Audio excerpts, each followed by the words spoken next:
Everyone, আসসালামু আলাইকুম। আজকে আমি আমার ঈদের ব্লগ নিয়ে তোমাদের মাঝে চলে আসলাম।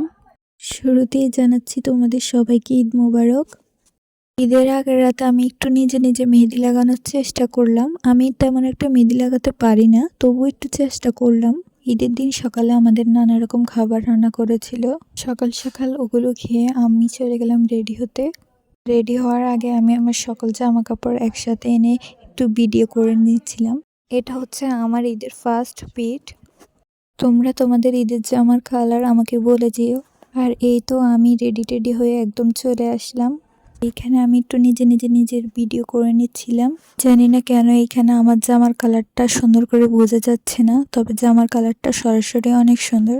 জামাটা হচ্ছে গারারা টাইপ। এরপর আমি গিয়ে বাড়ির অন্যান্য সবাইকে সালাম দিয়ে সালামি নিয়ে নিলাম। তোমরা এই ঈদে কে কত সালামি পেয়েছো তা কিন্তু জানিয়ে যাবে। মেন ড্রেসটা পরা শেষ করে আমি আমার ঈদের দ্বিতীয় ড্রেসটা পরতে চলে গেলাম। আর ঈদের দ্বিতীয় ড্রেসটা একটু প্রিন্টেস্টি ভাইব। আমার ঈদের দ্বিতীয় ড্রেসটা একটু কমফোর্টেবলও। আমার আর ভিডিও করতে মনে ছিল না, তাই আজকের ভিডিও পর্যন্তই। সবাই ভালো থাকবেন, সুস্থ থাকবেন। খোদা হাফেজ।